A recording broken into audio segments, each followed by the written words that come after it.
नमस्कार दोस्तों, आप देख रहे हैं Kushwaha news Bhojpuri YouTube channel में। दोस्तों आप सभी का स्वागत करता हूं और आप सभी के बीच में जो कि बहुत ब्लास्ट का यानी जिद्दी बॉय चंदन जी का एक सॉन्ग यानी दोस्तों आप सभी के बीच में आज रिलीज किया गया था और वह सॉन्ग का दोस्तों टाइटल का नाम दिया गया था किला में नाम बदनाम बाटे, जो कि दोस्तों बहुत प्यारा गीत है। और जितने मेरे भाई कुशवाहा समाज के गाना सुनने वाले हैं चाहे या कुशवाहा सॉन्ग पसंद करते हैं तो आप हमारे YouTube चैनल को सब्सक्राइब कीजिए, क्योंकि आप सभी को यहाँ पे कुशवाहा से रिलेटेड जानकारियाँ सबसे पहले मिलता है कि जिद्दी बॉय चंदन भाई जी का जो कि ऑडियो सॉन्ग दोस्तों आप सभी के बीच में रिलीज किया गया, बहुत काफ़ी ज़बरदस्त का सॉन्ग है। और आप सभी को हम बता दें इस गीत को गाए हैं जो कि जिद्दी बॉय चंदन जी इस गीत को गाए हैं और इनका साथ दिए हैं खुशबू राज, इनका साथ दिए हैं। और इस गीत को लिखे हैं जो कि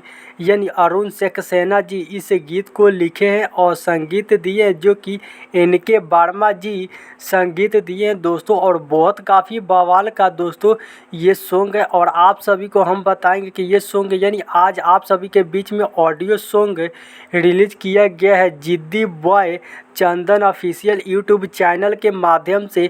ये सॉन्ग को जरूर सुनिए और प्यार दुलार दीजिए, क्योंकि आप सभी के बीच में यहाँ कुशवाहा से रिलेटेड ही जानकारियाँ सबसे पहले देखने को मिलता है। नेक्स्ट वीडियो में आप सभी को मिलते हैं किसी बवाल अपडेट के साथ। जय कुशवाहा समाज।